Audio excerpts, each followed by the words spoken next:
Everyone expected Adam to win, not because he was the strongest or fastest, but because he always did.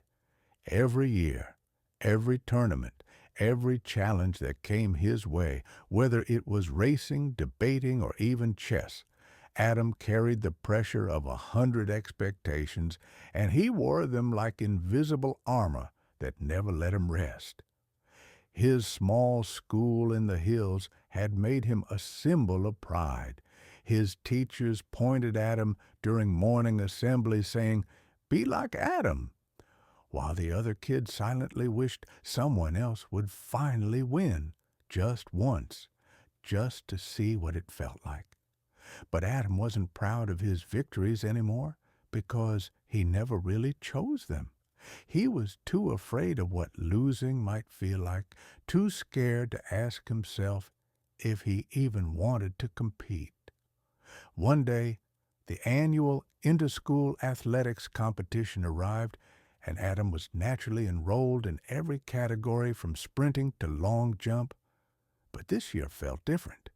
The sky was grayer, the cheers sounded more hollow, and his heart, instead of racing, felt heavy with something he couldn't name. On the day of the final race, while the crowd filled the stands and his coach stood with a stopwatch like a general, Adam stood still at the starting line, surrounded by runners who, unlike him, had fire in their eyes and hope in their chests. Not pressure, just pure want. The gun fired, and Adam took off like he always did, his strides perfect, his breath rhythmic. But halfway through the track, he stopped, just stopped. The crowd gasped, the announcer stuttered, and his teammates shouted his name like a warning. But Adam simply walked off the track, sat down under a tree nearby, and smiled for the first time in years. He watched the others finish the race, saw the kid from a small rural school win with tears in his eyes, his coach lifting him up like a long-forgotten hero. And Adam realized something. He had been winning things that didn't matter to him, trophies that looked shiny but meant nothing in the quiet of his soul. When the principal scolded him after asking why he let them down, Adam simply said, "Because I didn't want to win today." He did. No one had an answer. No one knew how to punish a boy who chose peace over applause.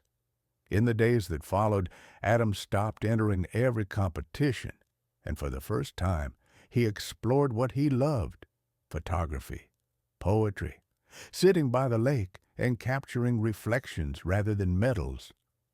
People gossiped, his parents worried, and his coach shook his head with disappointment.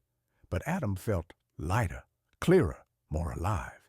Years later, Adam grew up to become a photojournalist who traveled through conflict zones, capturing not blood or violence, but small victories, like a child holding his mother's hand after war or a man planting a tree in a field of ashes.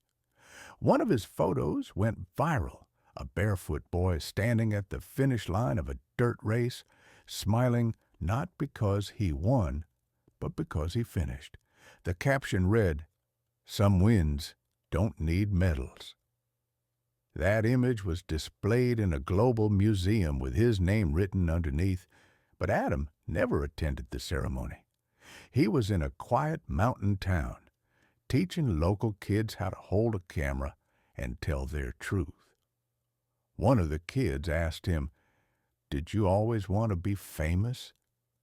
And Adam laughed softly, saying, "No, I just wanted to stop running for things that didn't matter to me." The boy looked confused, and Adam handed him a camera and whispered, "Sometimes losing the world is how you win yourself." And that was the wisdom he lived by, the lesson no stage could teach, no medal could reflect. That choosing to walk away from what everyone expects of you is not failure, it's freedom. And sometimes The deepest success is when you dare to let go of the race entirely and choose a path that no one's cheering for, but that your soul quietly applauds.